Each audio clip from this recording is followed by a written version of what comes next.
Welcome to me Pramila recipes. ఇవాల్టి ఎపిసోడ్లో నేను మీకు చెప్పబోయే రెసిపీ వచ్చేసి గోంగూర మీల్ మేకర్ కర్రీ అండి. మనం మటను గోంగూర చేసుకుంటాం, అలాగే పచ్చిరొయ్యలు గోంగూర చేసుకుంటాం, గోంగూర చికెన్ చేసుకుంటాం.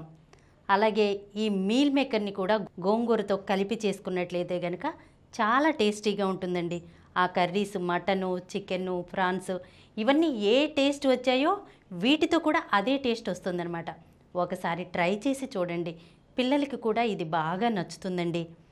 ఈ గోంగూర మీల్ మేకర్ని తయారు చేయడం కోసం ముందుగా ఒక బౌల్ తీసుకుని అందులో 1 కప్పు మీల్ మేకర్ని తీసుకోవాలండి.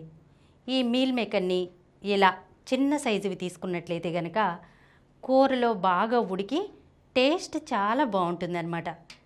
ఇప్పుడు ఈ మీల్ మేకర్లో బాగా కాచిన నీళ్లను మీల్ మేకర్ మునిగేంత వరకు పోసి ఒకసారి కలుపుకుని 10 నిమిషాల సేపు ప్రక్కన పెట్టేసి ఉంచుకోవాలండి. ఇప్పుడు గుప్పెడు గోంగూరను తీసుకొని శుభ్రం చేసుకోవాలి.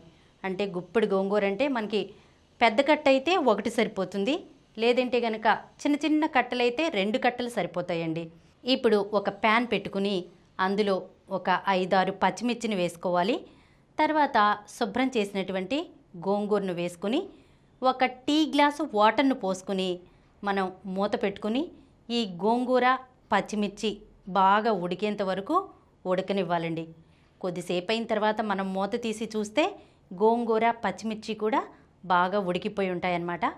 ఇప్పుడు స్టవ్ ఆఫ్ చేసేసి వీటిని పూర్తిగా చల్లారనివ్వాలండి. ఇప్పుడు 10 నిమిషాలు అయిపోయిన తర్వాత మీల్ మేకర్ బాగా నాని ఉంటుంది.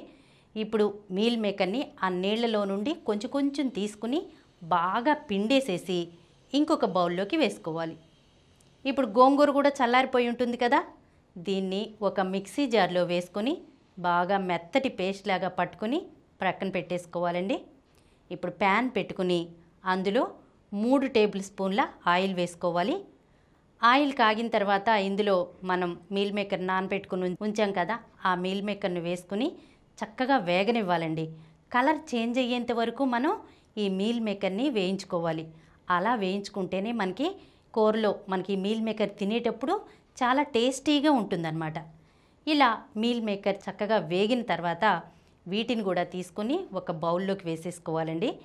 తర్వాత ఇప్పుడు అదే ప్యాన్లో ఒక మీడియం సైజు ఉల్లిపాయను తీసుకుని ముక్కలుగా కట్ చేసుకుని వేసుకోవాలండి. ఈ ఉల్లిపాయ ముక్కల్లో కొంచెం ఉప్పు వేసినట్లయితే కనుక ఉల్లిపాయ ముక్కలు తొందరగా మగ్గుతాయండి. ఈ ఉల్లిపాయ ముక్కలు మెత్తబడిన తర్వాత ఇందులో 1 టీ స్పూన్ అల్లం వెల్లుల్లి పేస్ట్ వేసుకోవాలన్నమాట.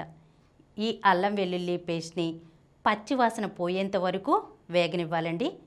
అల్లం వెల్లుల్లి పేస్ట్ వేగిన తర్వాత ఇందులో 1 టమాటాని తీసుకుని దాన్ని కూడా ముక్కలుగా కట్ చేసుకుని వేసుకోవాలండి. దీన్ని కూడా మనం మూత పెట్టి సిమ్లో పెట్టేసుకుని ఈ టమాటా ముక్కల్ని కూడా బాగా మెత్తబడినివ్వాలన్నమాట. ఇప్పుడు మనం గోంగూర వేసుకున్నాం కదా, ఆ పులుపే సరిపోతుంది కదండి, ఇంకా టమాటా ఎందుకు అని అనుకుంటున్నారా? టమాటా పులుపు వేరు, గోంగూర పులుపు వేరండి. కంపల్సరీగా మనం ఈ టమాటాను వేసుకున్నట్లయితే కనుక కర్రీ టేస్ట్ ఇంకా బాగుంటుందండి. ఇప్పుడు ఈ టమాటా ముక్కలు కూడా మెత్తబడిన తర్వాత ఇందులో మనం మిక్సీ పట్టుకున్నాం కదా గోంగూర, ఆ గోంగూరను కూడా వేసుకుని ఒకసారి కలుపుకొని ఇందులో 1/2 టీ స్పూన్ పసుపు, 1.5 టీ స్పూన్ల కారం, 1 టీ స్పూన్ ధనియాల పొడి, 1/2 టీ స్పూన్ జీలకర్ర పొడి వేసుకుని ఒకసారి కలుపుకుని ఇందులో 1 గ్లాస్ వాటర్ పోసుకోవాలండి. వాటర్ పోసుకుని ఒకసారి కలుపుకుని ఇందులో ఉప్పు కారం పులుపుకు తగ్గట్టు సరిపోయాయో లేదో ఒకసారి చెక్ చేసుకుని చాలకపోతే కనుక మళ్ళీ యాడ్ చేసుకోండి.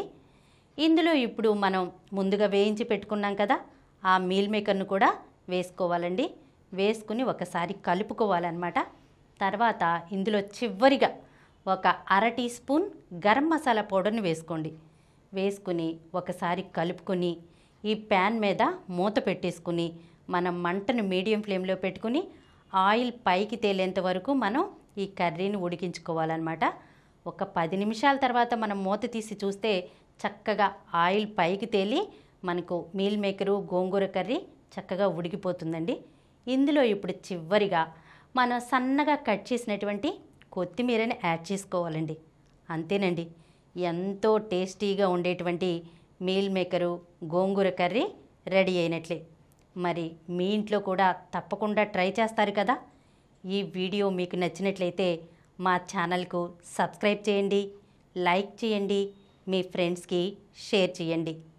ఇలాంటి మరిన్ని వీడియోస్తో మీ ప్రమీల రెసిపీస్లో వచ్చే ఎపిసోడ్లో కలుసుకుందాం.